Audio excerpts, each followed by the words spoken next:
this fucking crazy one that's going around. So just gonna vitamin C up and hope that that's what does it, because apparently I am not yet deemed worthy of vaccination. You're not deemed.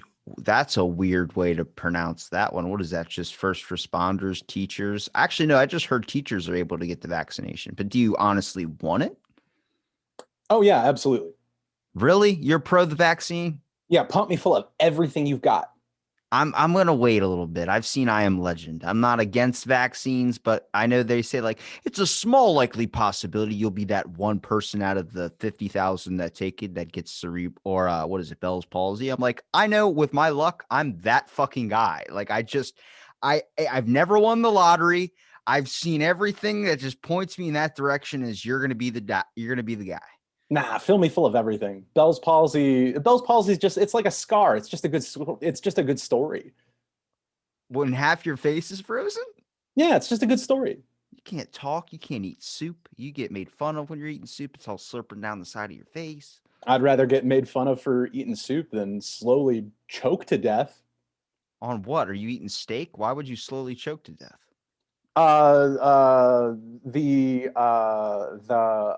The fluid buildup in your own lungs from COVID-19. With That the slow choke to death. with the amount of people that smoke cigarettes or like American spirits and they just do that for years upon years, like 40 years of it, I think their lungs have been through a lot already. I don't see the fluid stopping them. Oh, I mean, listen, my whole life is one long slow choke to death. I've smoked Oh my for God. closing in on 2 decades. Uh, Is it socially or do you do it because it's like it releases some stress? a little from column A, a little from column B, a little from column addiction. Mostly from column addiction. You can really tell. You can really tell the difference, especially during the pandemic, when you start to get the like the the I call it, you feel like your teeth are itching. Oh yeah. Okay. Yeah. I consider like a maybe like for me like vaping, it came from like I would do cigarettes like as a social event at work because I used to work with a lot of people from like other countries and like New York and stuff. So they were just like, I mean, it was just like I'm gonna get to know these people. And then eventually I picked up the vape, and then that's just like a thing that's like if it's in the room, like I don't need it. Like, but sometimes I get through like a really stressful conversation, and it's like, fuck, you just need that hit. Cigarettes were a really incredible way to make friends. Um, I met some of the coolest, most interesting people that I don't think that I would have ever met otherwise if I didn't smoke. Um, I got to meet people from like you said, all over the world, all different kinds of walks of life. And you get to talk to people, you get to know people.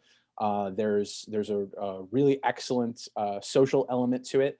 There's also an element of sort of like danger to it, um, because you are outsiders.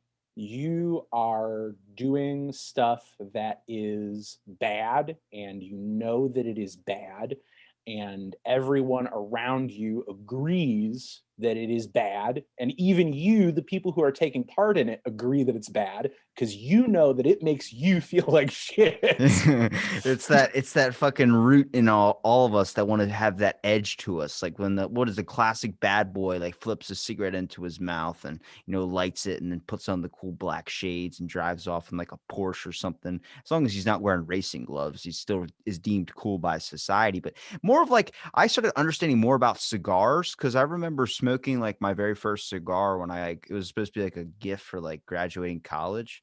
And then I was like walking and smoking it. And I was like, this is fucking tasking. I have to keep relighting it. And then some dude's like, no, you're supposed to sit. It's supposed to be like a social event where you're supposed to be locked down in one place. Talk to a friend, hear stories. That's why there's cigar bars. I'm like, yeah, I can see that. Like, imagine you have to light this thing, smoke it, and you have to sit there and patiently take this thing in, like a more of a waiting factor. And in today's world, there's not really that waiting factor. It's always just instant Yeah, gratification is what's wanted. So it's like that's an important thing to still deem hold to society. It's why I think Pizza Hut did it best. Where was it, 30 minutes or less? I was like, fuck yeah, make you wait the 30 minutes, dude. I'm tired of people right. getting that instant burger or something. Well, and there's also a there's almost a radical element involved in being willing to wait for something. Um, One of the more radical things that you can do to sort of disrupt the way that things work and the way that we are trying to make our society work, a society where everything happens instantaneously and we don't stop to think about how that instantaneous thing takes place, is to just be willing to wait for things. Yeah, but waiting involves waiting. Like Yeah. that's a big And thing for a lot of yeah, people. yeah, and it sucks. Waiting is super annoying, but it should take more than 2 days for something to get from California to Ohio. Don't you dare shit on Amazon. They might be a potential sponsor for this thing. It should take more than 2 days for something to get from California to Ohio. Don't it? I think the a fear for a lot of people that are business owners was the fact during the pandemic their business was closing, and then next thing you know, like they were like, "Oh, it's the major corporations," and you see some major corporations closing. I'm like, I think we're just all moving to online, and I know so many people that were like, "That's even easier." I always order through Amazon anyway. I'm like, but I like the factor of going to a store, even though the waiting in line kind of sucks. It still lets you know, like, this is basic shit. Like, there's just that instant gratification is like really hard to handle sometimes. I feel like that just gives you this attention span of nothing. It's we want our online shopping to be like shopping in a store where we go and they have our thing and we check out with it and we leave with it and then we have it. We want it to be the absolute best of both worlds where all of our stuff is always in stock and we can always get it and it can always come home that day. um But where do we draw the line, Michael? Are we going to go from cutting in line in grocery stores or cutting the time out and just want that instant package at your door? Can you do that with an adoption process? I mean, can you just cut through? but Like, give me a kid, any kid. people already do that with those things. People already cut in line at grocery stores simply because they believe that I know you were there first, but I have less stuff than you, so you should let me go first. I should be allowed to go first. The whole system should stop working the way that it works by first come, first serve, because I'm here and I have less stuff and my time is more important than yours. I, People already find ways to jump the line in adoption processes. Do we well, move up the yeah. line? Do we move up the line faster if we give a massive donation to your company? I know that we have already paid the same amount of money that other people pay for this service. But do So we move up the line any faster if we give your company a huge donation since you're a nonprofit company? This actually helps us two ways because we'll have one, made a tax deductible donation to you, which helps us. It makes us pay less taxes.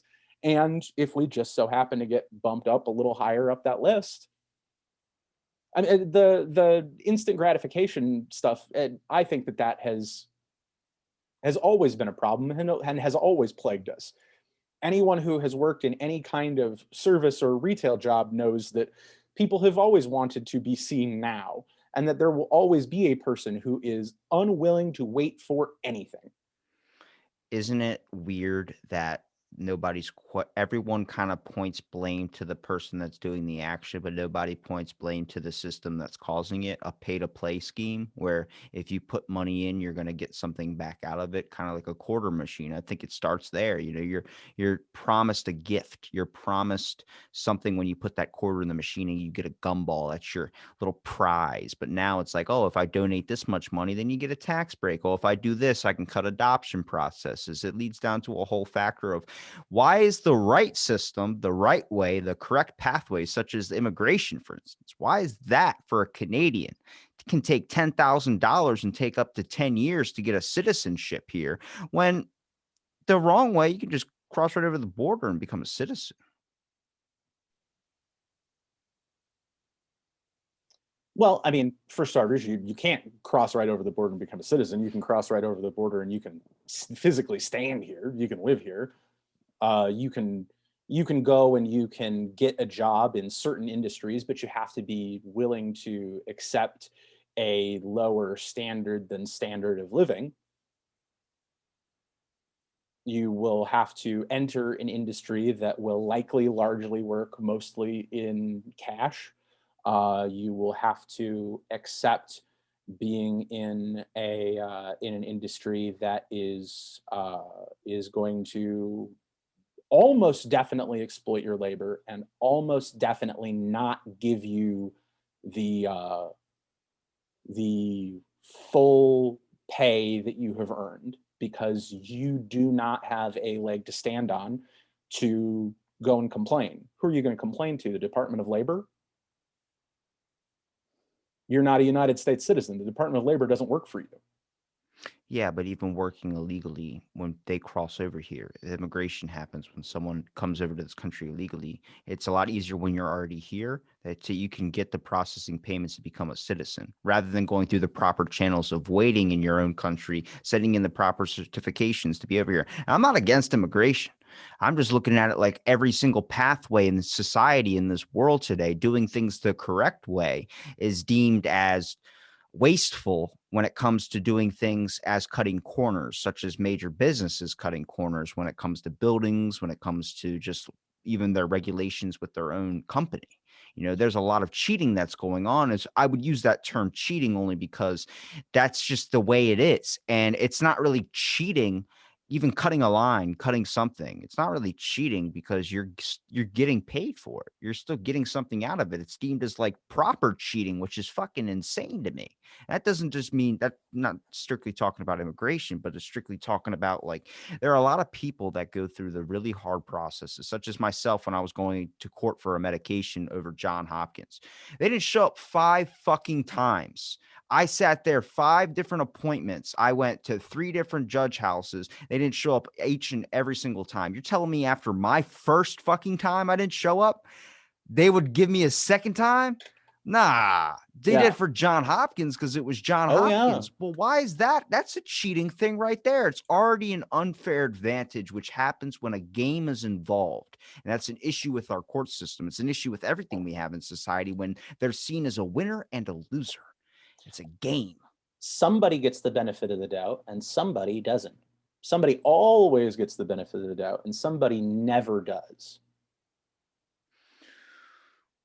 Okay, what why is it that way? What happened in our world where it's deemed as everything's got to be a little bit selfish? Not saying the whole world is selfish, but there's a large majority that if I offered you $1 billion and a random person in the world would die, you're probably going to take that $1 billion because you don't know who that person is. You have no connection to them. And I think I would have even taken the $1 billion at a point, but eventually I kind of looked inside myself, and you start to realize, coming from like a parent's perspective, imagine if you lost your kid.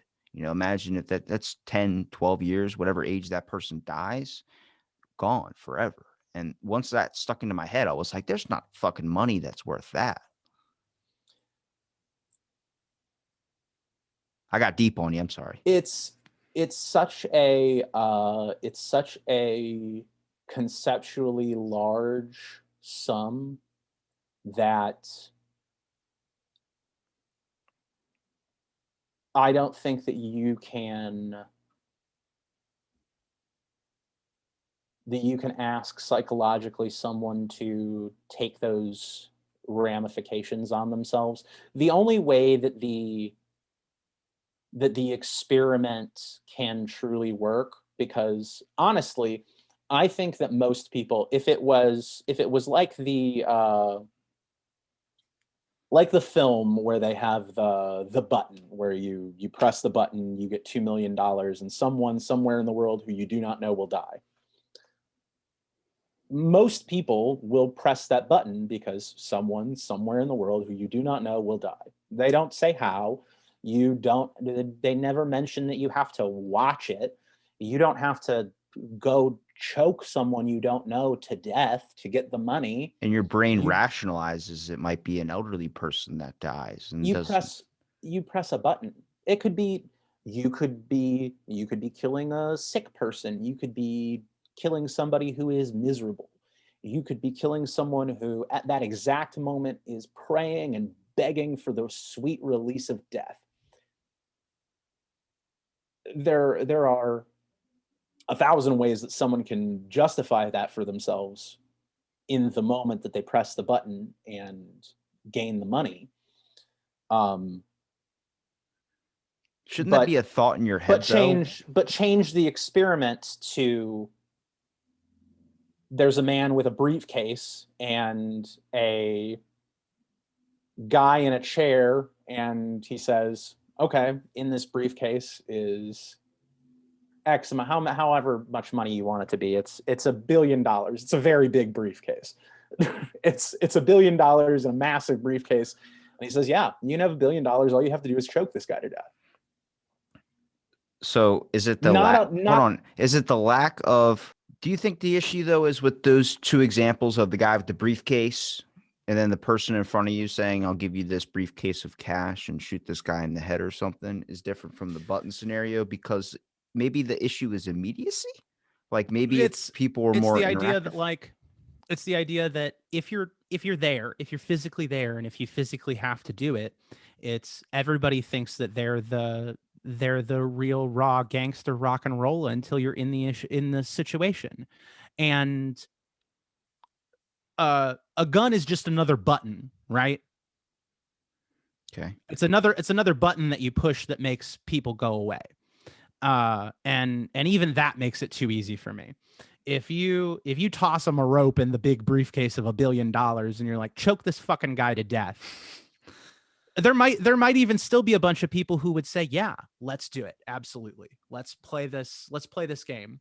But then they realize that it takes 20 fucking minutes to choke somebody to death, and 10 minutes in, well, you've choked somebody to unconsciousness, but you don't get $1 billion because you didn't finish the job.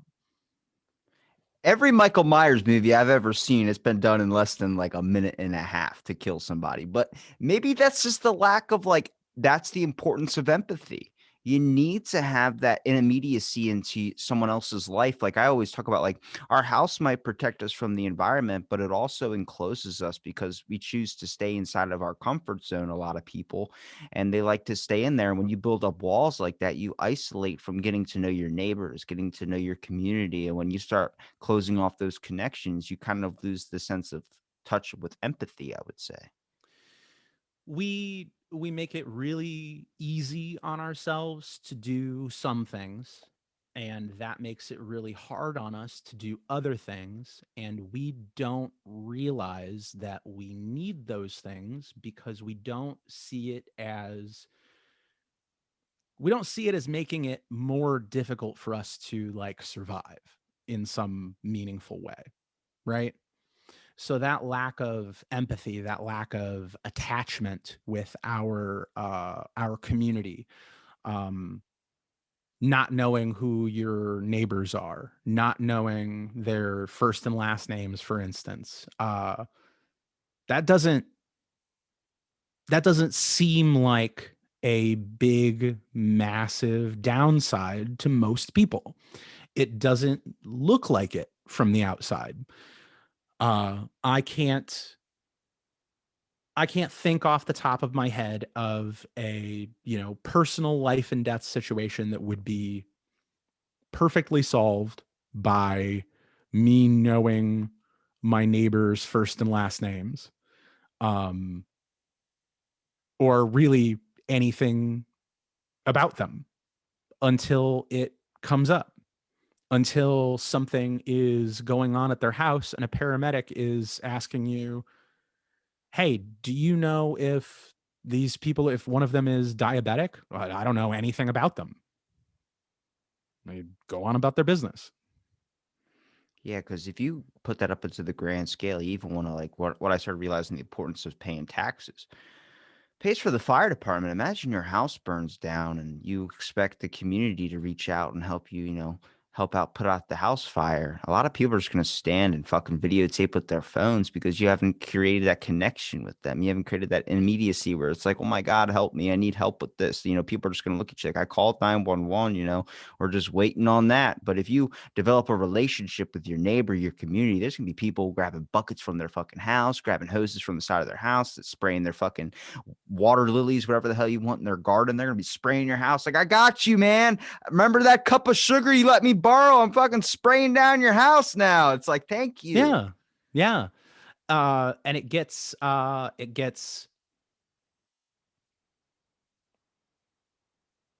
even further into those things when your chips are down. Who do you have that you can reach out to and rely on when stuff is really, really, really bad? I've been in a few places where I have been in some real dire straits. Twice I have lived on the streets of Bowling Green and figured out where I was going to sleep and where I was going to get food and things like that. And people have said, well, why didn't you reach out? Why didn't you ask for help? Where was your GoFundMe page? Where was all of this stuff? Because these things happened while those avenues existed and were open to me. And to be completely honest, because I was afraid that no one would say anything. Because I was afraid that I had not built up enough of a community that I would put those things out there and that no one would care. That it would just be people with cell phones watching my house burn down. And that would be more, it would be more soul crushing to reach and have no one reach back than it would be to have nothing and start over by myself. I think there's a large amount of the world that if you were saying, help me, someone's trying to kill me, they would help. But how many people have the idea that to put their life on the line to save another's? I've prided myself in the fact that I feel like in a situation where if someone pulled a gun out, I'd be the person that would stand in front of that gun, just knowing that I don't give that shit or give that much of a shit about my own life. So that's where I kind of use that. It's not like I'm a confident man. It's more like Right. fucking reckless kid. But that's the fucking people say that's a straight shot to heaven if you sacrifice yourself. So screw it. But the concept of like even not even going to that extent, but the way that the world seems now where it's more of a factor of attacking each other than helping each other. I mean, I don't want to beat the empathy horse over and over again, but you really start to notice it with all the conflicts that happen. It seems like more people are prone to want to get that shit on World Star Hip Hop than you know, turn that into a beautiful little segment that you would see if a dog learned how to water ski. You know what I mean? And I it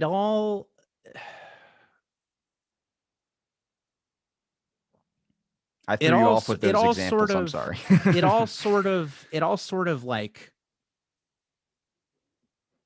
it all sort of meshes into its own creation. We've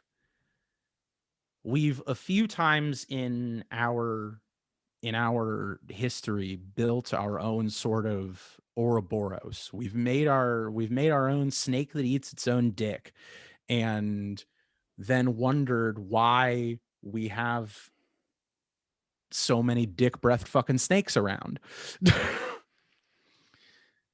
the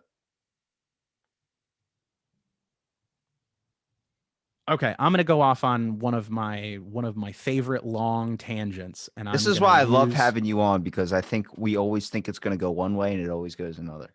here's a really long tangent about connectivity and the imperative of connectivity. All right. So we invent the telephone. And that is a really powerful connective force. People now have the option, if they want, to pay a sum of money to have a machine in their home that lets them reach and be reached by other people. Fast forward just a simple like 60 years from the invention of the telephone. You now have to have a telephone in your home. You don't have to.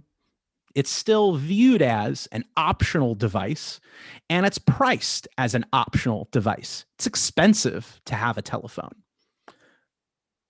But try to get a job without a telephone. Try to function in modern society without a telephone. You have to pay whatever they charge for it because you can't exist without this fucking thing.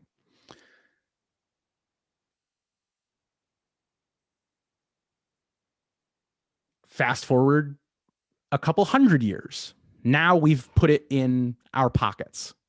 We now have this luxury device. And now you have the option, and remember, this is still priced as an option, to be reached anywhere you are. Anywhere you are, someone can call you. You can be called and call anyone anywhere.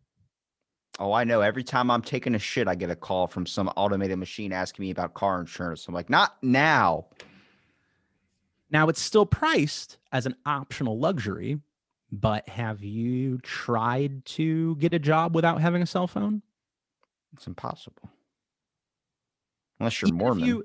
Even if you had a home phone, no employer would touch you unless you could be reached at all times, 24 hours a day, 7 days a week. Look at the creation of the suburbs. We have automobiles that are compulsory. Every person in the United States, unless they live in a large city with a very robust public transportation system, because Los Angeles is a large city that almost requires automobile ownership because their public transportation is so dog shit. Automobile ownership is almost compulsory, but they are not priced as though it is necessary to own a car in order to exist in the United States of America. It is necessary to own an automobile to exist in the United States of America, but it's not priced that way. It's priced like a luxury, but it is as necessary as water. We have spread out these things necessary. We price them as though they're luxuries, and then we act surprised when people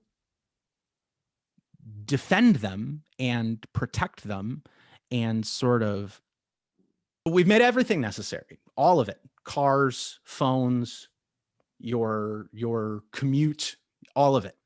And we priced it all as luxury items. We've made it all still a luxury because it's all still technically optional.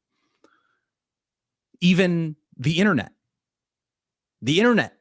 itself is treated as this optional luxury item, but try doing almost any job in the United States without a dedicated internet connection at your house. Try doing a podcast without one. Exactly. It's hog wild.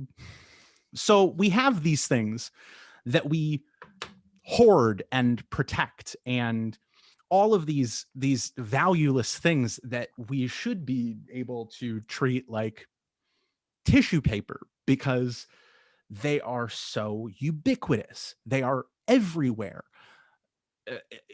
impossibly everywhere.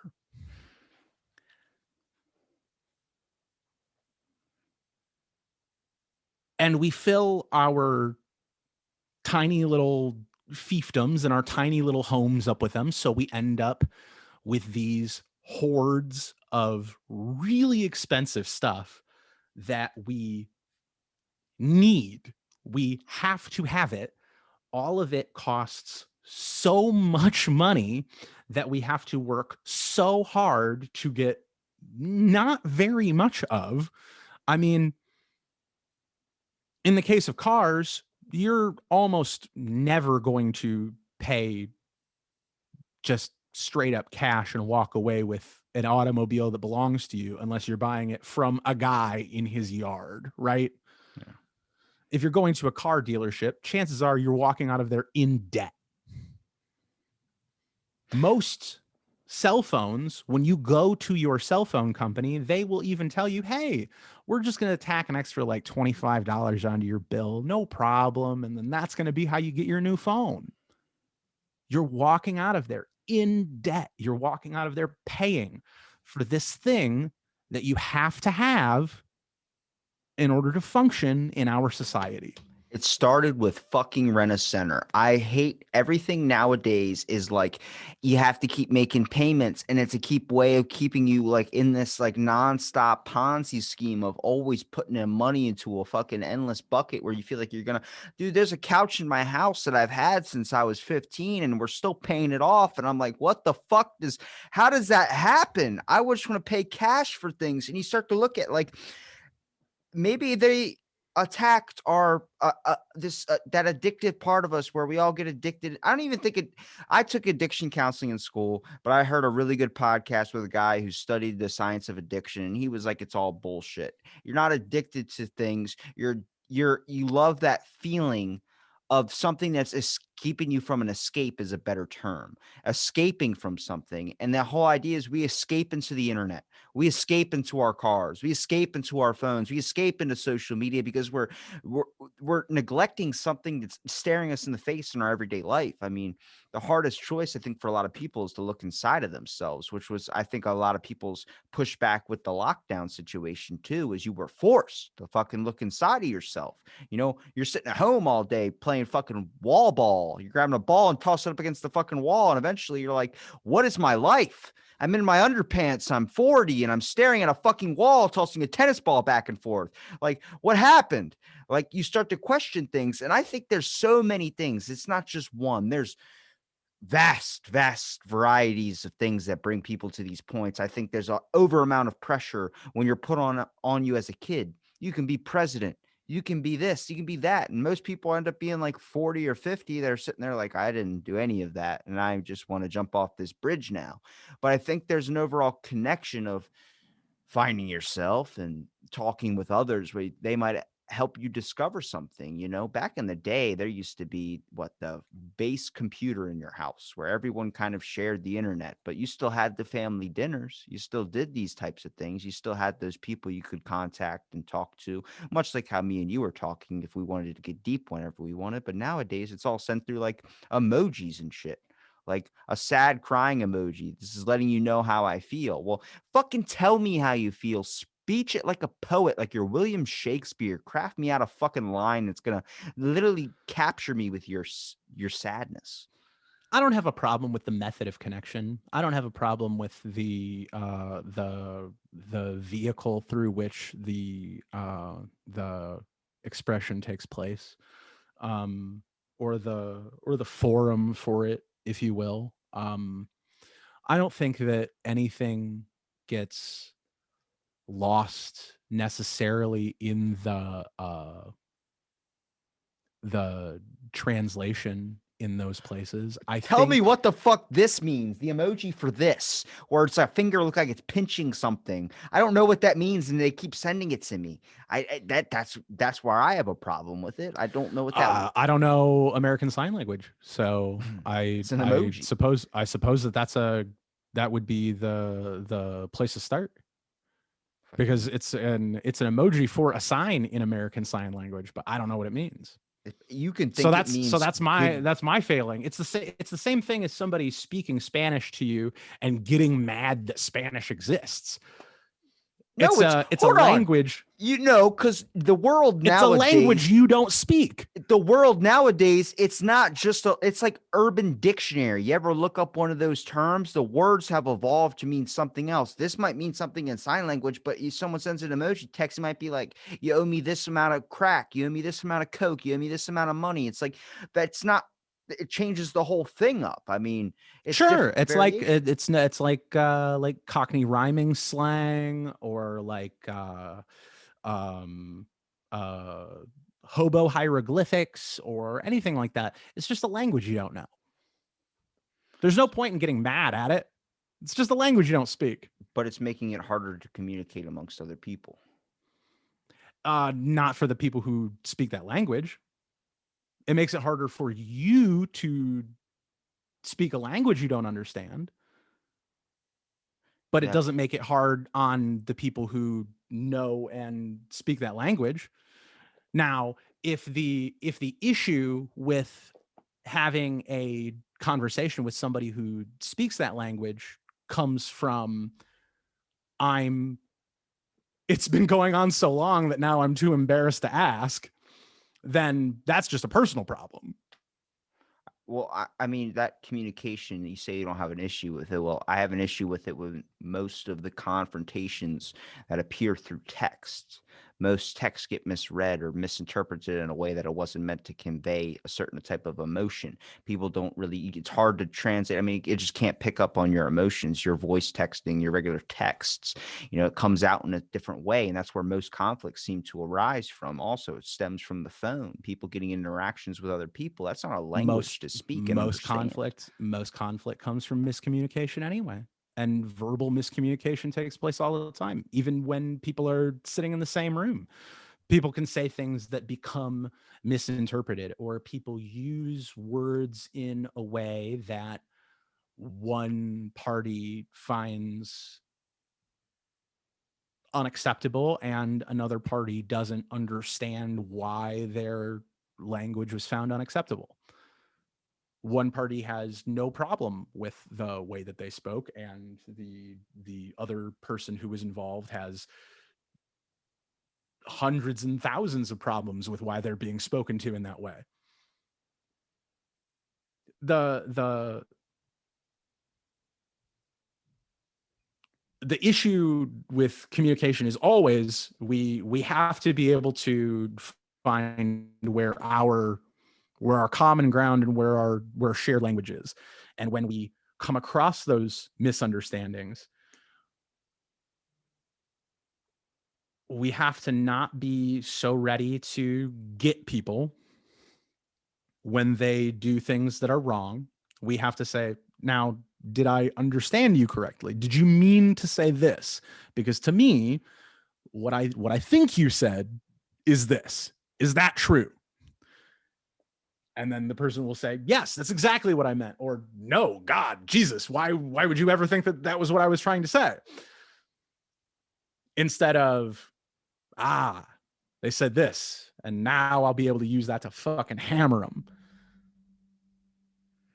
Being able to make sure that everybody in the room is understood and on the same page should probably be more important to people than it sometimes ends up being. But that's because a lot of the times the sort of high profile conversations that we're talking about, the goal of that conversation is not understanding. The goal of that conversation is misunderstanding. They mean to misunderstand that person willfully. They mean to be misunderstood. When we are talking about, especially our political counterparts, people are very rarely trying to send a clear and concise message.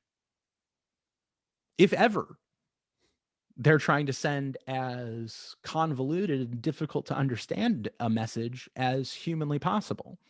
Because if the Republican Party of the United States told everyone what they meant all the time, no one would vote for them.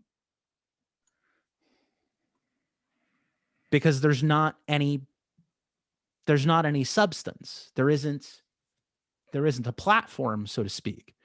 In fact, this past election, there literally wasn't a platform. Their platform was, we don't have a platform this year. They even said so. But they said it in a way that used about 1,500 words to say we don't have a platform, so that people would misunderstand it and misinterpret it so broadly and strangely and badly, because they could never have actually meant we don't have a platform, when in fact that's exactly what they meant. I don't know how you turn that to politics, but I like it. Well, because whenever you're talking about communication, I think that it's important to talk about the people who are trying to communicate with us the most, and those two places are either politicians or advertisers, and I wouldn't even neither one say of politicians are trying to communicate with us the most. They just want your vote, and then once they get their vote, they don't really give a two shits about you. You know, the weirdest thing about politics is, I think the reason why it's so trendy, and I think the reason why, like, it's honestly the craziest thing is, it goes back to what I was saying about the game situation. We literally have a thing that decides who's going to lead the fate of this country on the concept of a game. There's a winner and there's a loser.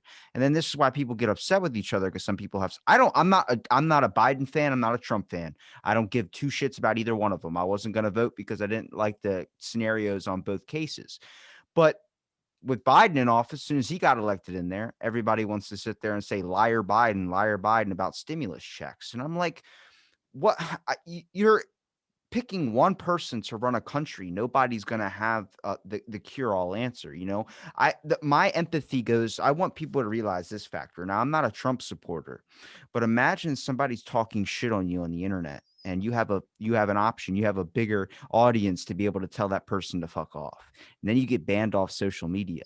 And now people are just constantly berating the shit out of you. Eventually, that's going to create a lot of depression, even for Donald Trump. And I look at it from an empathy factor of, as much as you feel like you hate a person, do you actually hate this person enough to, if he killed himself, would you still shit on him? And I feel like a lot of people wouldn't have that answer. As funny as it might say to be like, oh yeah, I definitely still feel the same. I don't think deep down in your heart you would feel okay about that. I think you would just be like, that sucks. And then you'd move on. And that works either way. Even if Biden, the same issue happens to him later down the road. I don't want people to get to a point where they just feel like they can keyboard or say whatever they want to say on the internet, and then something drastic like that happens, and then I want that cold factor to know that that's there. I want you to know that you're supposed to feel empathy for a person if they do something like that to themselves, not just oh, he deserves it. I don't believe that's the true answer you feel in your heart. I always come back to the same Mark Twain quote whenever someone says, "But you wouldn't celebrate someone's death, would you?" And it is, "I have never wished for someone's death, but there are obituaries that I have read with great joy." Kind of And like with that is an Hitler. obituary that I would read with great joy. What, the Trump one? Oh, the Donald Trump obituary. I would read the Joe Biden obituary with great joy. I don't know if I'd read that one with joy. I have an issue with something he passed in a bill, but I've said that in a past episode that people get upset about, but I don't care. Yeah, I would read the Joe Biden obituary with great joy. I would read the Donald Trump obituary with great joy. Because I mean, at the end of the day, we are now 46 for 46. We have an unbeaten streak for the entire history of our nation, and indeed for every human being that has ever held the office. 46 for 46. Every last president that we have ever held is a war criminal. It's And like the bigger streak than the loss for the Browns for 2 years. It's better than the Undertaker WrestleMania streak. It's bigger than the Cleveland Browns not winning a game for like 400 some odd days. We're gonna close in on the Goldberg undefeated streak. I see my issue with the whole like political thing too is I think nobody, like we were saying before about the internet when that was first being a thing, we're talking about the years and advancement. I don't think anybody expected the internet to be this big, or they would have put a price on it. I know you have to pay for your internet, but I believe there would be more charges if people knew the internet was going to become this addicted or this much of a reliant thing for a lot of people. And I think the issue was nobody took into account all these giant companies like Facebook, Instagram, Twitter, that since they're their own cell-phone company, they don't really fall under the they fall under the free speech thing. They fall under, like, they can censor you, and I believe censorship's an issue. I've talked about it before where Orwell says, like, once you censor words you can't say, you lead to a dumber audience. You lead to people that don't know what those words mean. And next thing you know, you're changing thoughts. People are going to have different thoughts if they don't know what words to use. Now, there are some words that are insensitive and shouldn't be said, but you should know why you can't say them. Be careful with Orwell, because Orwell had a long list of words that he thought that people shouldn't say. Yeah, well, In fact, he died fighting people who he thought should not be allowed to say words. He was shot in the neck in Spain trying to kill fascists so that they could not be able to say words. So was he killing them for not being able to say words, or was he killing them because they're being very drastic in the actions they were taking? Because I'm pretty sure if he was shot, killed in Spain attacking fascists, that seems like they're already doing a movement already. That is something that would cause violence. So at the time that Orwell was killed, I believe that was just after the richest man in Spain had flown General Franco back to mainland Spain. So this is before the anarchists and the communists have split into like multiple different factions that sort of kind of killed the entire Spanish Revolution. And before they've really decided that Spain is going to, for sure, definitely have a leader. That leader is definitely going to come from the military, and that leader is definitely going to be Franco. At that point in time, he is fighting for trade unionists, and he is fighting against the very idea of fascism taking root in Spain. He is fighting against the ideas that the people like an Adolf Hitler could come to power again, this time in Spain. He was fighting the hate and the messages that they were spreading, the fascist movements that they were causing, not for the idea of them, just saying it on Twitter. It was a factor of they were creating a movement, creating an army of bad words. And Twitter's just a street. Yeah, but that's the issue, is the censorship factor of somebody should be able to say something. Doesn't matter if that's what that person thinks and that person has the balls to say something.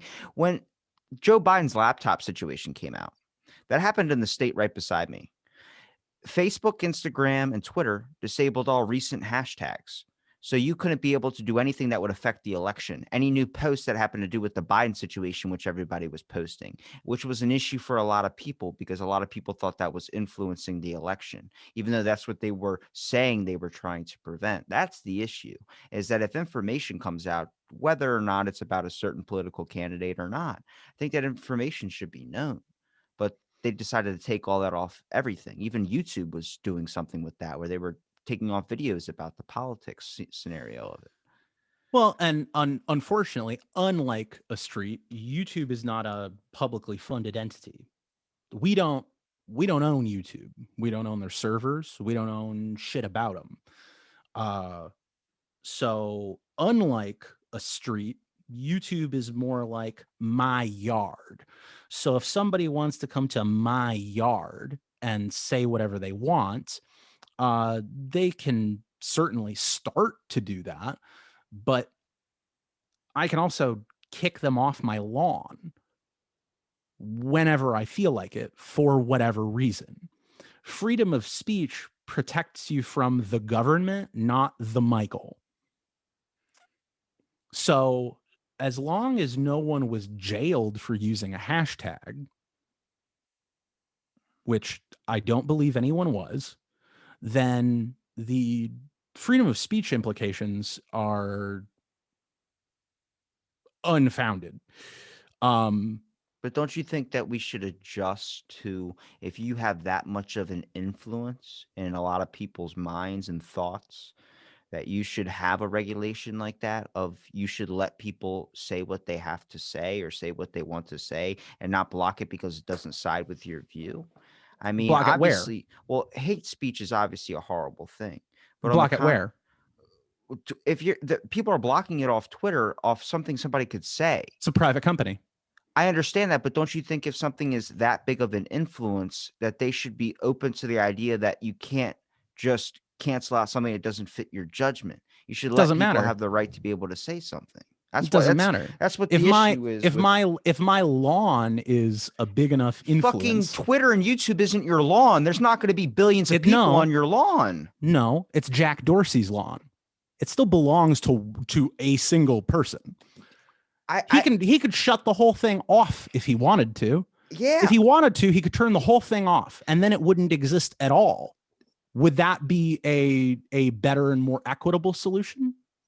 I just think when you're a company that's that big, much like Walmart, is that you should have some regulations you have to follow just like everybody else. I understand it's a private thing, but the idea of you affect influence so much that you should be regulated a little bit, because I don't think the founding fathers even thought that this would even be a possibility. That's why we don't have anything for that. Nothing is keeping these companies in line. It goes back to the same cutting the line type deal.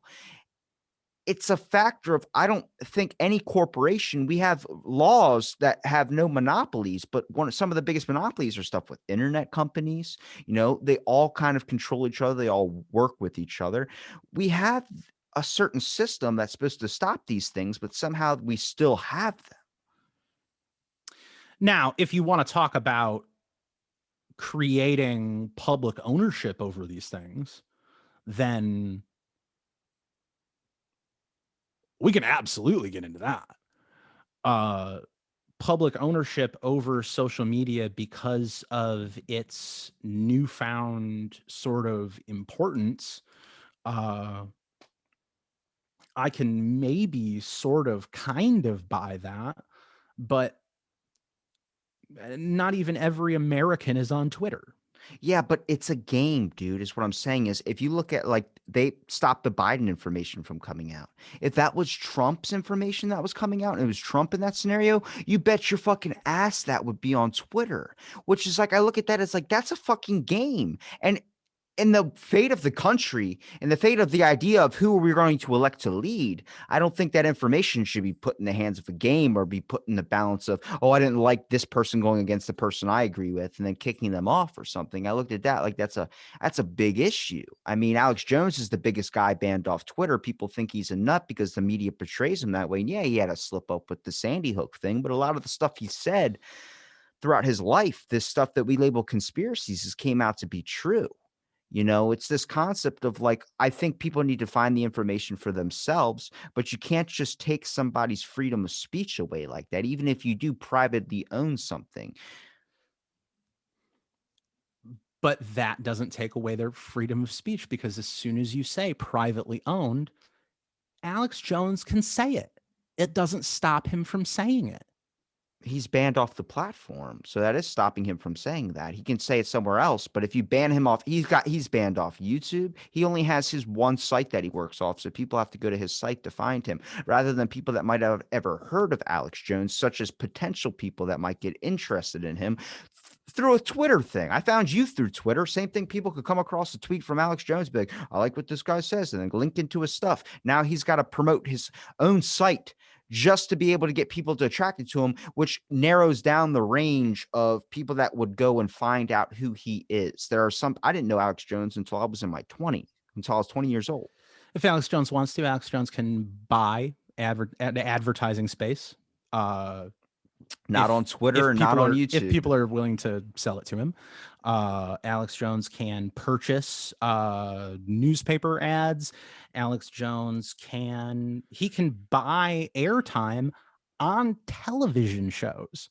What are the biggest advertising platforms that you get things for? So on Facebook, Instagram, and Twitter. What are the 3 platforms that Alex Jones is also banned off of? Facebook, Instagram, and Twitter. So your advertisement thing doesn't work for those platforms. What I'm saying is that narrows down the reach of people when those are the 3 top tier social media apps downloaded on most iPhones and Androids. I just look at that like I'm not trying to get into a debate here. I'm just trying to talk to you about like eliminating someone's right to say something which hasn't been eliminated.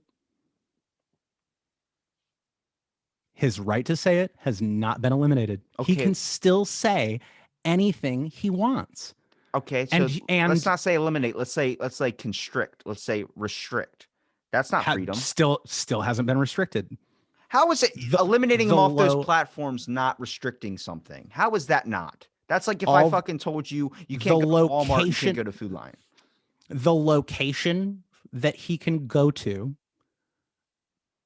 is not affecting what he is allowed to say. It's narrowing down the reach of what he has to say. I think you would the be a reach little bit the upset reach is not the statement. The reach is not the statement. Reach is not guaranteed. Audience is not guaranteed in the Constitution. Correct? Okay. Am I guaranteed a book deal by the Constitution? Am I guaranteed an audience by the Constitution? No. I can say whatever I want, whenever I want, to whoever I want. This does not absolve me from consequences for the things that I say, which can be lots of things, up to and including private companies no longer wanting to do business with me. Okay. And part of this arrangement that Alex Jones, just as this specific example, would have with these companies is a business arrangement. If Alex Jones is bad for their business, then they can get rid of him. And then they did. They did a cost to risk analysis, and they decided having Alex Jones would cost them more money than not having Alex Jones. So they just stopped having him. I wouldn't say it would cost them more money. I think they looked at it like it was going against what they view. So it's a lobbyist factor too. We're not supposed to have lobbyists in political parties, but that's the whole reason why a lot of people like Trump was not only the ridiculous stuff he was saying, but he didn't have any lobbyists. He didn't have any people that were personally funding him to make things get passed. But the issue when he couldn't be a lobbyist was everyone in his party, his family became lobbyists. There was deals going on with his kids, with Russia and all these other types of things. My thought is, and I hear you, what you're saying, and I actually agree with a lot of what you're saying. I just think the issue is when you have something as impactful like that, especially towards something like an election, I don't believe that there should be things that you can restrict on that. I believe that should be an open platform because it is something as the severity of where this fate of this country goes towards. I'm not going to die on the Alex Jones hill. Now, listen, if you want to talk about public ownership of all social media, we can absolutely get into that. We should seize the offices of Facebook, Twitter, YouTube, all of them. All of them should be completely publicly owned entities, and we should know absolutely everything about their That's my point there is I want exactly what you're saying. About their algorithms, how they're programmed, why they are programmed the way they are programmed. We should be able to see every single one of their internal memos, all of the things that they have done that have gone on.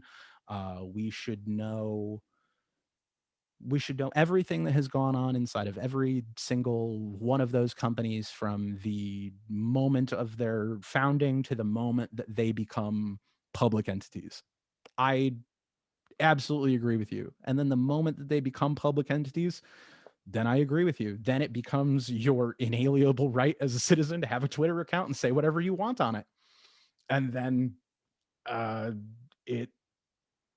then nobody can be banned from it for any reason.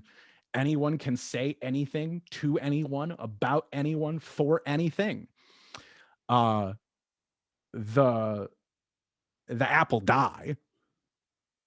People will get off of it because the other thing about the internet, one of the things that people like about it is that you can exist on it anonymously. And one of the things that happens to some people when they get on the internet, you can take a normal person, and as soon as you give them anonymity and an audience,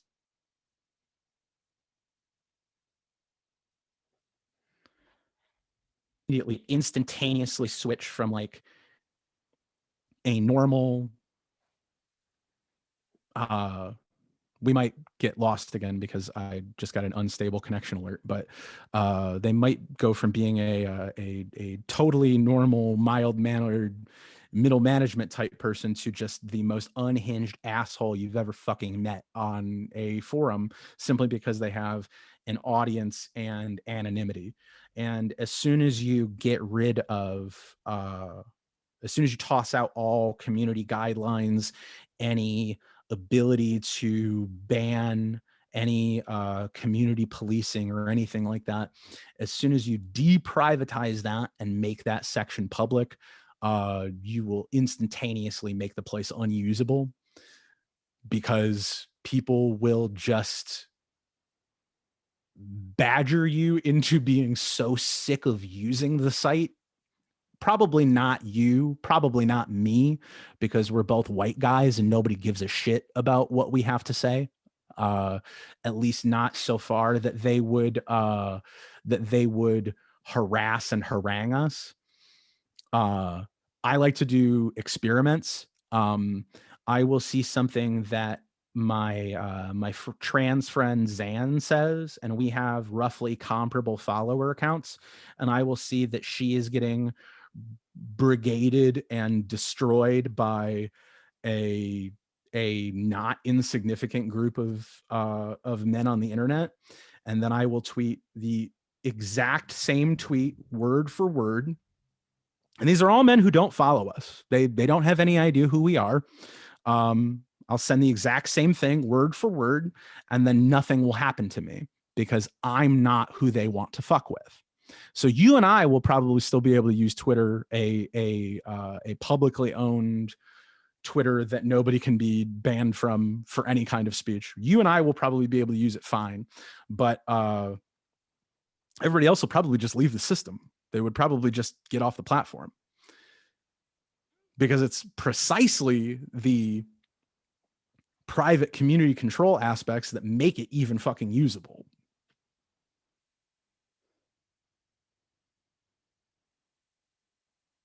One, I don't know what to add to that, to be honest with you. I agree with you. Like I said, I'm agreeing with a lot of what you're saying. I just it's just I'm looking at like the fate of like decision of who's going to be elected to a country. I think the issue is like the reason how I run this show, for instance. You need to use your name. There's no pseudonyms or all these types of things on there, because when you have your name attached to something, you start understanding what you're going to really say, not just something that's going to get a rise out of people. And that's the issue with social media, is a lot of people that create these fake accounts because you can, and because that's kind of the popular thing to do. You can start saying shit you don't actually mean just because you feel like fucking saying shit. that is an issue that I think should be eliminated. But I think maybe we should just make the community standards of having actual people. Like, we have identity theft. They're tracking us already. You can't tell me you can't figure out, oh, this person in this network is paying. All right, so the internet is this. Okay, it's owned by this. Okay, that's who their profile is, but they're going under Fartmeister 3. Like, come on. I I mean, think sure. There's whole groups of dedicated people who spend tons of time identifying violent white supremacists using very similar things, mostly using the public stuff that they themselves post, because all of these people seem to think that they are just fucking kings of cybersecurity when you post pictures of your real fucking face all the time. I don't have any illusions that, the dumb Twitter name that I have hides who I am when my profile picture is a picture of my face. I'm not trying to pretend that I'm somebody else. It's just a dumb, fun name. your name is offensive to some people. Tope Conquero. Yeah, it's a wrestling move combined with the fact that I am also queer. It's awesome. And I don't judge you for it, so don't call me a white supremacist. Well, I guess it would be a pretty big problem if you believe that the white race was supreme. I guess I don't know what else you would call somebody who believed those things. Look, don't twist this. I don't want that getting out there that people think I think that way. I love all people. I didn't find out my grandma was a lesbian until I was 20. I love all people. You look at my dating history, you could tell I love all people. Well, watch out for watch out for the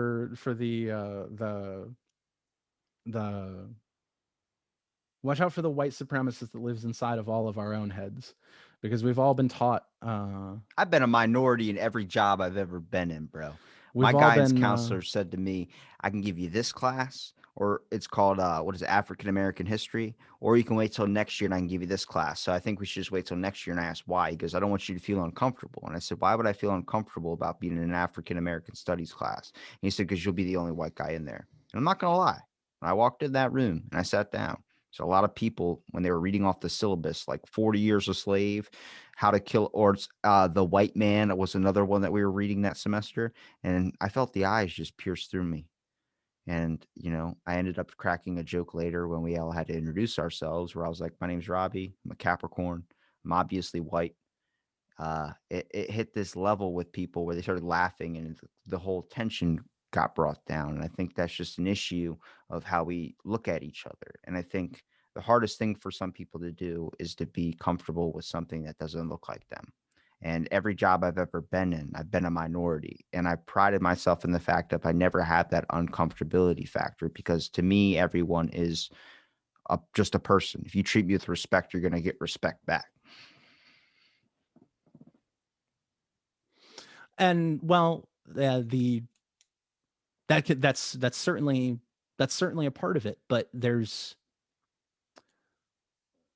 as I've gotten older, you start to learn that there are things that you learned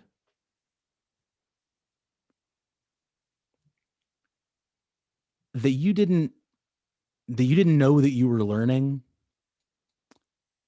and you don't remember anybody teaching them to you, and you don't know why you think this thing, but you think it. And maybe it's not even a harmful or a negative thing, but you think it, and it's not true, and it's kind of weird, and it's part of the weird white supremacist that lives inside the brain of every white person on planet Earth. And it's not It's not to say that you need to self-flagellate over this shit every moment of every day. It's not saying that you need to fucking go beat the brakes off yourself over how bad a person you are because you were born white. Nobody's fucking saying that to you. It's incredibly unproductive. You're not helping your neighbors by doing that. But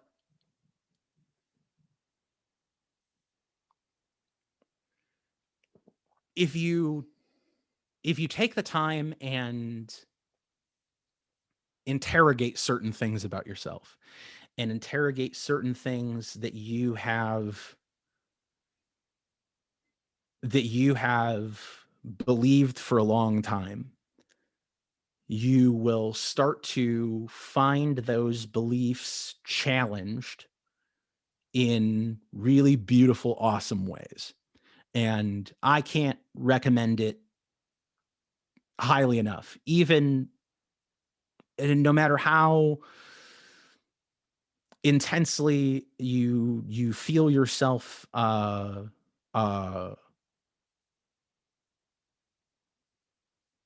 line up against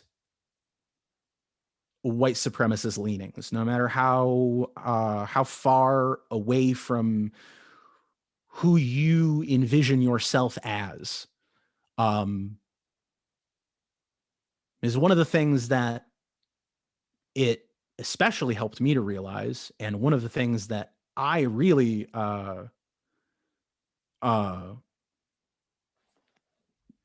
liked in terms of the way that it helped me change my language and the way that it helped me change the way that I just even think about myself. Um, I don't even like to think of myself as not a racist, because that's not a thing that I can say about myself, because that's not up for me to choose. Like being an ally, right? I can't make that choice. An ally isn't a thing you can call yourself. An ally is something other people call you. A racist is not something that I can call myself. A racist is something other people call me based on my actions. Not a racist is also something that I can't call myself. It's something that other people wouldn't even call somebody. They just wouldn't bring it up. That depends, dude, because there are people that just say shit without even knowing a person, without even, they could have you could say something that could be a disagreement on if you like Coke or Pepsi, and someone can say, shut up, you like cisgendered, whatever, goes on and on and on about something where they're just making statements about people. And then they get a bunch of people joining in on their thing just in support without even looking into the issue. Happens all the time with why people get canceled. It's a whole concept of people throw out these things not knowing the impact of what these words really are. I don't think people toss around the word racist. People toss around the word without really understanding the impact that that actually has. It's just a word. It's like saying the word shit. For some people, it's a very impactful word, but for a lot of other people, it's just a fucking everyday word. Like I do use shit all the time. It's the concept of it. When you're on social media, for instance, the biggest betrayal you see of that is people calling other people things without knowing who they are. You see that, and I see that in so many other factors of things where I've seen it done in support, where people will support a bunch of people in one way, and then you end up finding out that the person's lying or stolen an identity or trying to be a false persona, just trying to get a bunch of people to like their stuff. And it comes out later where people start attacking them, and then they'll be like, don't you say that about that person. Then you find out, oh my God, this person's been lying to me. I'm sorry I told you that you're a liar. Yeah, it leads into this whole idea of it's creating distorted perceptions of people when you get to identify or be someone that's not yourself. Go under a different name, go under a different thing, or everyone sees something that they feel like if they don't agree with it, then they get in trouble in society. And that's an issue, is that I feel like Well, that but don't agree with what? Don't agree with what? Don't agree with the notion that, now, sure, if somebody were to extrapolate from something as innocuous as a one sentence statement, if only based on a one sentence statement like, I prefer Coke over Pepsi, someone were to say, you're a racist, that would be weird. I could point fucking 50,000 people if I look up that freaking question, man. That's how dumb that shit gets. That's what I'm trying to point out is people say the word without first of the all, impact. First of all, you can't find 50,000 people that have piled on to I prefer Coke over Pepsi who say that's racist. I bet you $20 I can search up the hashtag. Let's see, Coke racist. And I bet you $20 something's going to pop up with that. Now, if you find stuff about Coca-Cola's racist policies, that is different than saying one person saying I prefer Coke to Pepsi and them saying you are a racist. First top result, Trump drinks Coke. He's obviously a racist. See, people just toss out shit. Let's see, Pepsi. I wonder if Pepsi is that. I want to make sure because I buy a lot of Pepsi. I don't want to be supporting a bad cause. Well, I mean, all the soft drink companies are a bad cause. Dude, don't knock Mountain Dew, bro. Pepsi.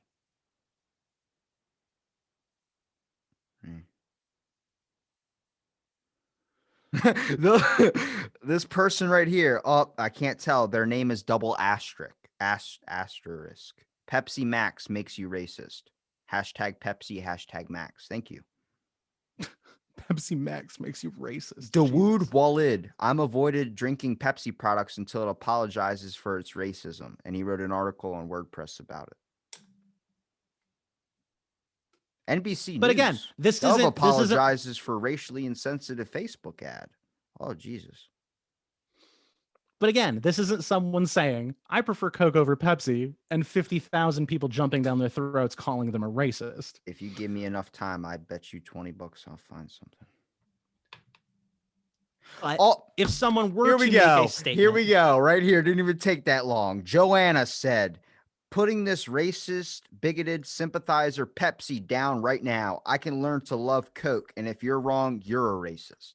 Come on, dude. This is shit you can't make up. She posted that on, that was 2017. Still, though, it's a thing.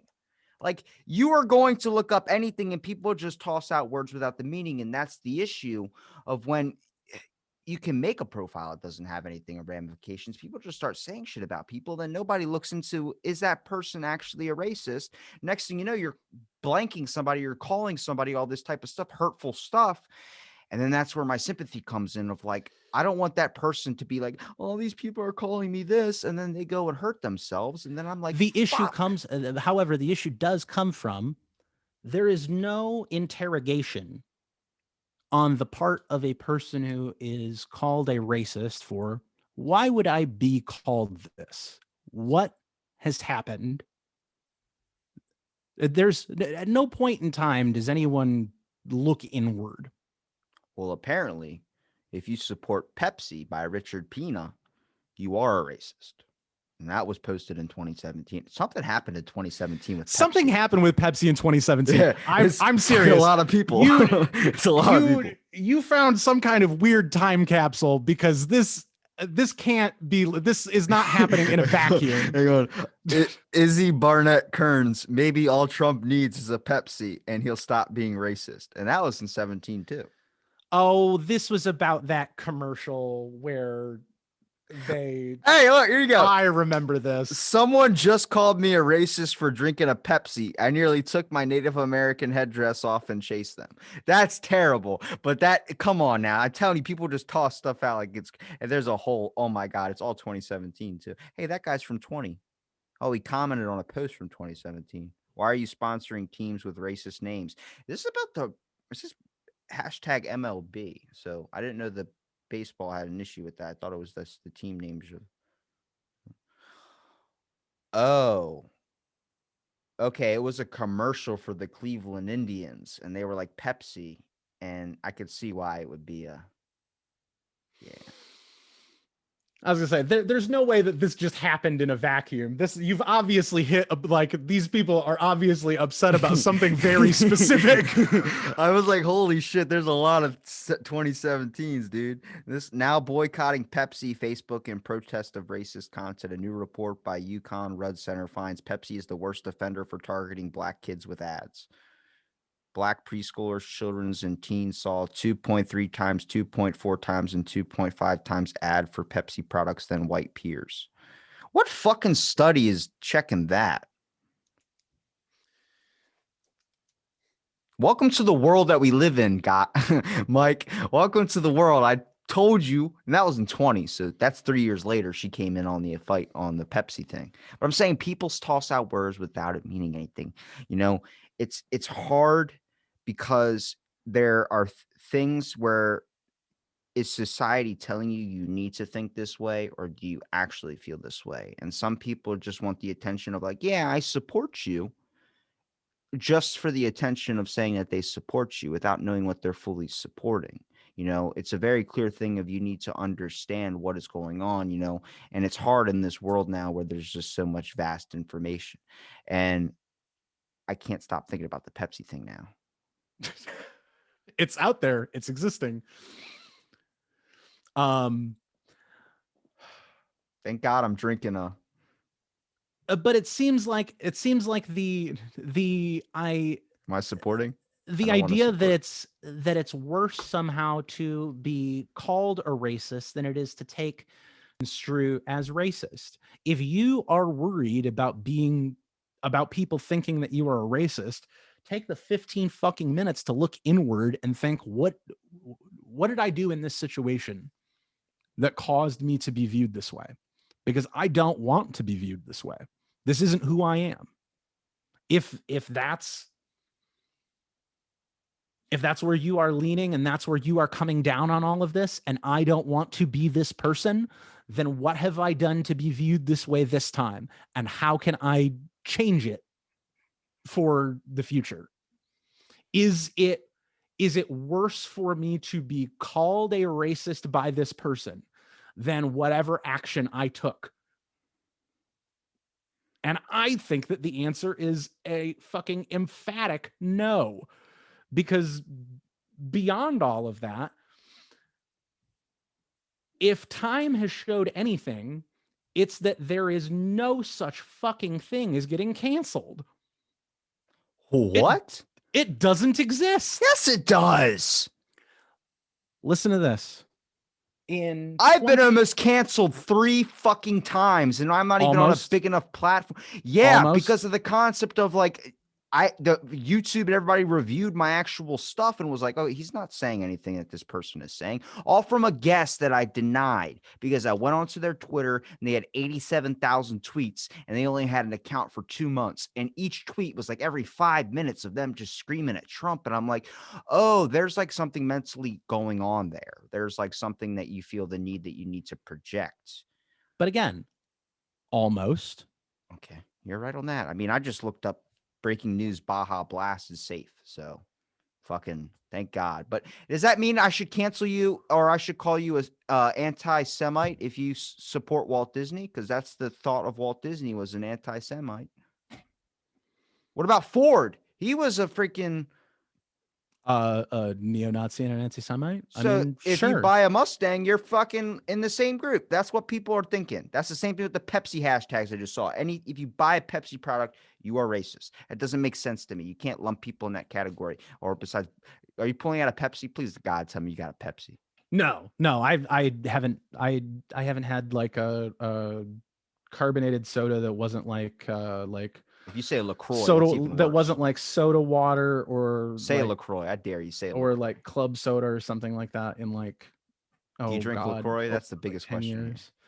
No, I don't like intentionally buy flavored soda or anything like that if I can help it. I think the last time I had a soda was when I had like, oh God, I think I had like a rum and Coke or something like 5 or 6 years ago. I'm going to hold you to that 5 or 6 years ago. You drank a Coke, so you supported that horrible company, that evil cause. Yeah, it makes my teeth feel like shit too. I'm feeling it. Yeah, it makes my teeth feel like shit, so I'll pay for that one. No, I don't. Here's the one, the 1-2 punch for why I have firmly landed in the camp that canceling just straight up doesn't exist. Do you remember a few years ago there was a woman who tweeted when she was on a plane, "On my way to Africa, hope I don't get AIDS. Just kidding. I'm white." And then she got on her plane and she turned off her phone, and the internet lost its mind. And the company who she worked for said, "Hey, before she lands, she's going to be fired. So don't worry about it, everybody. It's all going to be taken care of."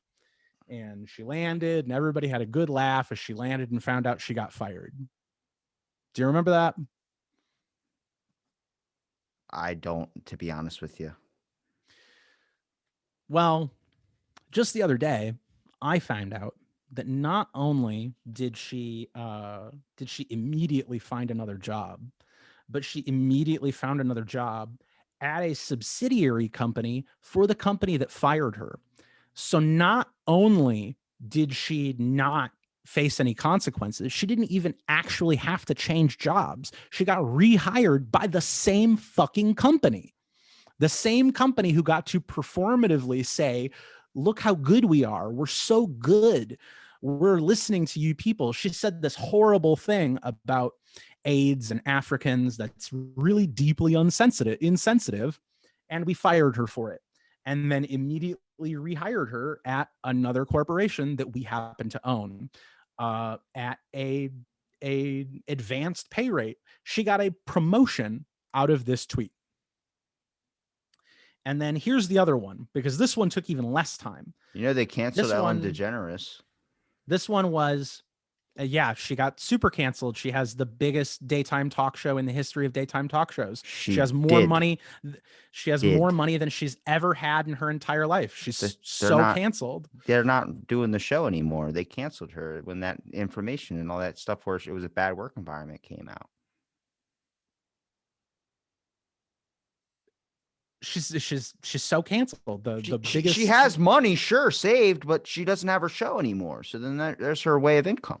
Just on the basis of how apparently she was running a Dobby grave or whatever in her backyard. Oh, fucking terrible.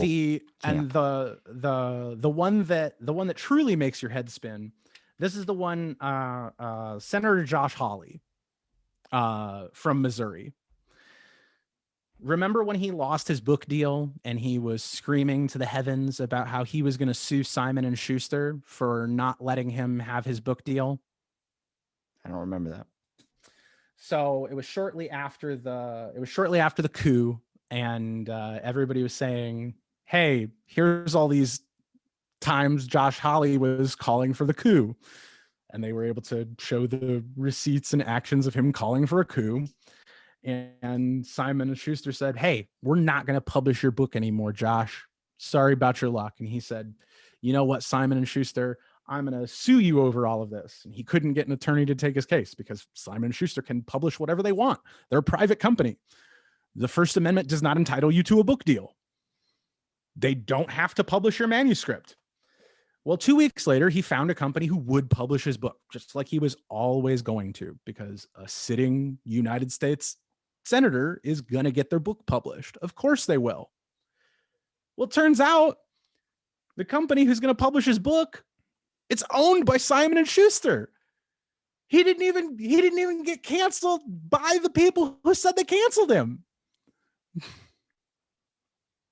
Okay, so I thought canceling doesn't exist. Yeah, I like I said, it does not exist.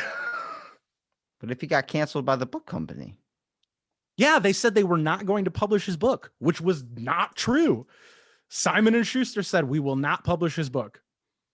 And then they turned around and quietly picked it up on a different imprint that they own. So now his book is not being published by Simon and Schuster. It's being published by something else that Simon and Schuster owns, that Simon and Schuster will get all of the money from. that's some sketchy stuff. Well, explain the Ellen DeGeneres. So they get to look good, and they get to do whatever. The Ellen DeGeneres stuff is still too fresh. Canceling. What about Army Hammer trying to eat his girlfriend's ribs? Can we talk about that? He's having kinkier sex with weirder girls than you've ever met in your entire life. Eating fucking ribs, though? Today, right now, Army Hammer is having weirder sex than you and I have ever dreamed of. That's not sex. It's eating somebody's ribs. With a weirder person than you and I have ever met in our entire lives. Probably, but I don't see that as a kink, as eating somebody's ribs. That's fucking cannibalism. And again, the Come on, that's a crazy article. I will tell you. I will admit that Army Hammer has been successfully canceled. I will come back on this show and eat an entire hat if at the end of all of this, Army Hammer does 0 more films and starts working at Subway. I'm not saying that he's going to be canceled for what he did. I'm saying, isn't that weird though with the cannibalism thing? I think just Hollywood's kind of screwed up in general. Kevin Spacey got canceled. Bill Cosby got canceled. What do you mean there's no cancellation? And don't tell me Bill Cosby didn't get canceled. He's in fucking prison. Going to jail is a different thing. OJ got canceled. Did he? I see lots of pictures of OJ golfing. I see lots of pictures of him golfing. You could still golf. I see lots of pictures of OJ in beautiful What movies homes. has he been? What movie has he been in? What song has he created? He was an athlete. What song has Franco Harris released lately? What song have any of his other contemporaries who were running backs from the 1970s? So I don't have a list of running backs from the 1970s in front of me. Come on, you got to understand the cancellation thing right now. Well, okay, go back to Bill Cosby. I know more about what O.J. Simpson is doing today than I know about what Franco Harris is doing today. So arguably, he's on social media. So because I bet Franco Harris has a Twitter account, and I bet that he has way less followers than O.J. Simpson. Okay. Well, you're telling me that if somebody's out there wanting to offer OJ a movie deal, or they're too afraid to take that shot. Being on social media for something you did in the past, it's like winning Olympic gold or something. They can't take that gold away from you unless they found out you're cheating. You're always going to be that gold athlete. You know what I mean? So they're Bruce Jenner. I don't see him doing or Caitlyn Jenner. I don't see him doing a whole lot of things going on besides being married to the Kardashians or doing stuff like that. People still love him for the fact he was a gold Olympian. You know, that's not with OJ. The people are following him because he did an insane fucking murder. I don't see anybody coming at him with a book deal or anybody. He already wrote a book. If I did it. And it was like, if I murder the people, this is how I do it. And the guy's like, don't write that book. He's like, I'm going to write that book. So now it's just, hello, Twitter world. On Twitter, nobody's coming at him with a movie deal. Nobody's coming at him with anything. But he would canceled. He did have a movie career before then. You're correct. But I would say that he is no more canceled than his contemporaries. You know, I watched Naked Gun before I saw his murder documentary, and I was so shocked. And I would argue that O.J. Simpson's contemporaries are not film stars, but instead other running backs from the 1970s. All right, you can't. You're not even listening to facts now. Let's go to Bill Cosby. Bill Cosby was canceled, and the weirdest thing to me was how a reporter had said it, that Bill Cosby is one of the most serial or something rapist of all time throughout history, all time, and that just fucking sunk in with me, like. Holy shit. Like everybody's grandpa of comedy basically is that. And that he was canceled, man. That is the best representation of canceled. Prison is not cancellation. Okay, when he gets out, if somebody fucking gives him a book deal, cancellation. If somebody gives him a book deal or his own Jello company in the next 10 years, then I'll be fucking surprised. I don't see him getting anything after this. And I see him locked up for a very long time. I agree. I think it is more likely that he will die in prison because of his advanced age than it is that he is just going to roll out and everything will be hunky dory. You know what I mean? Hello, Twitter world.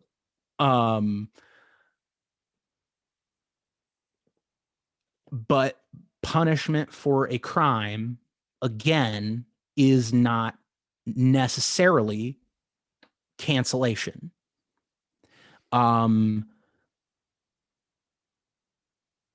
Because we still haven't seen how exactly he will be treated and received as an inmate. Because people sometimes want to talk to these people a lot, regardless of what they have been convicted of and incarcerated for. There was a serial killer in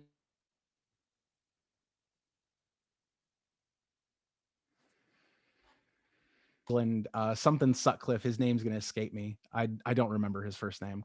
But they used to just like check in with him, not about like his serial killings. They didn't like only interview him about like what he was doing, but they would just like check in with him about what was going on in England, like how he felt about this tax, how what he thought about new music trends, how he felt about how so and so was dressed. Like, we'll see how Bill Cosby's treated by the media.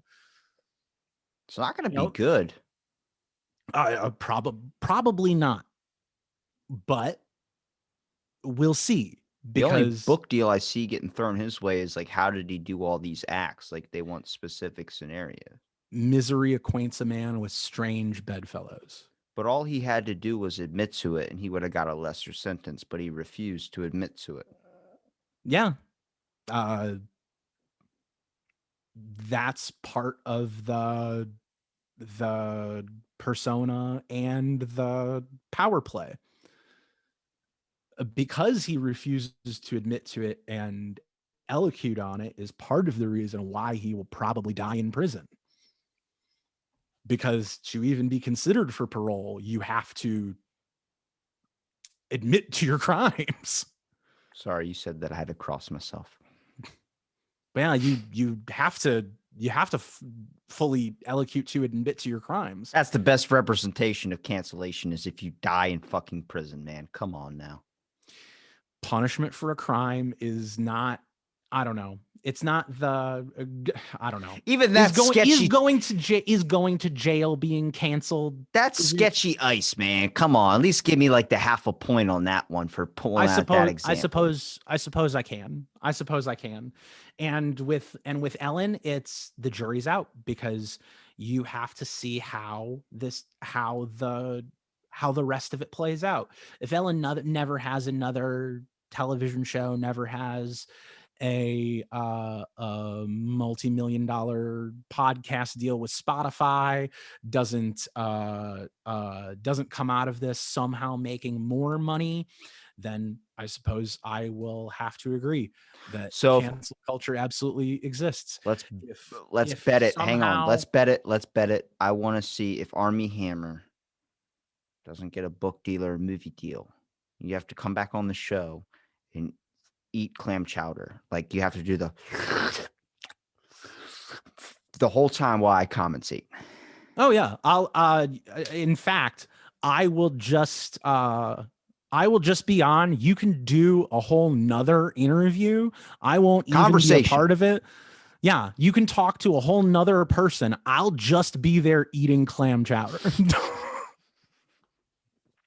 Everyone would be like, what the fuck's this guy's issue? It's like, no, he's observing. Yeah, he's just here to eat his Armie Hammer clam chowder. That's a strange bet, but I'm in. And it's only because the Kevin Spacey one involved kids that he's canceled. That he's not already back on the horse. But someone is going to use him the same way people used Mel Gibson. Mel Gibson has been in films since all of those phone calls were leaked. Diddling kids is different than getting into a fight with someone or an altercation with someone. That's a little bit different that's a big difference then.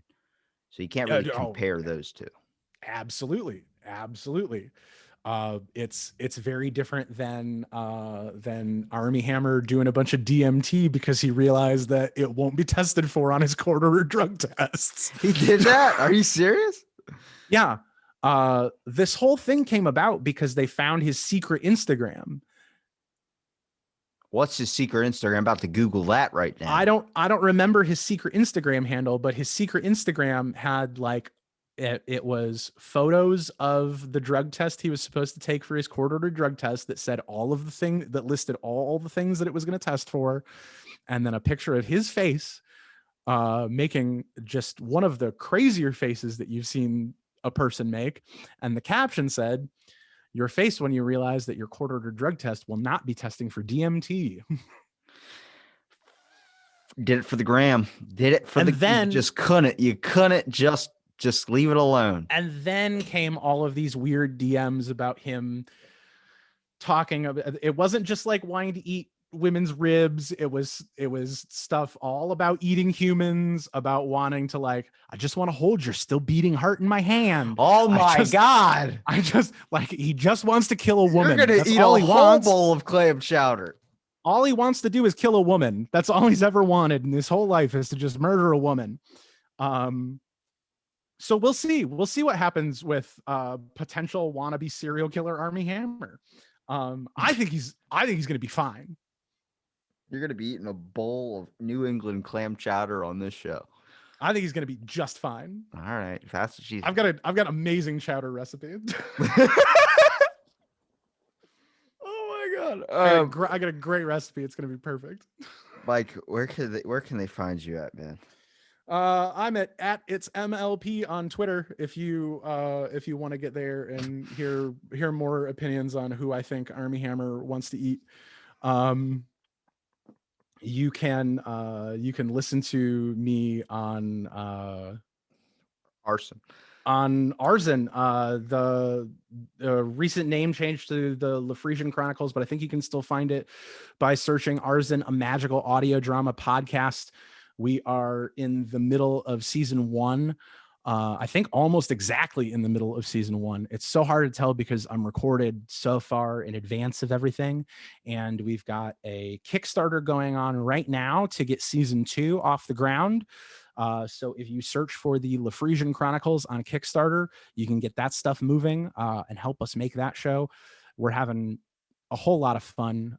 It's hard in this pandemic for your theatrical artists, since we can't get in a room with everybody and make everybody happy. So audio drama has been the way that we're doing that. And it's just been a great time. Send that to me, your guys' newest or your Kickstarter, so I can retweet that too. Yeah. I'll shoot that link over your way. All right. Well, I appreciate you for joining me again, Mike. It's always fun chatting it up with you. Absolutely. It's coming soon. You eating clam chowder on this show. Coming soon. We'll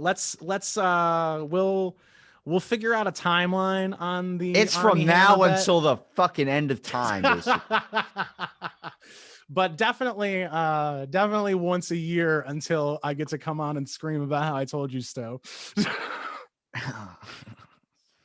Oh my God. Well, thank you for listening to this episode of Out of the Blank podcast, and stay tuned for our next episode.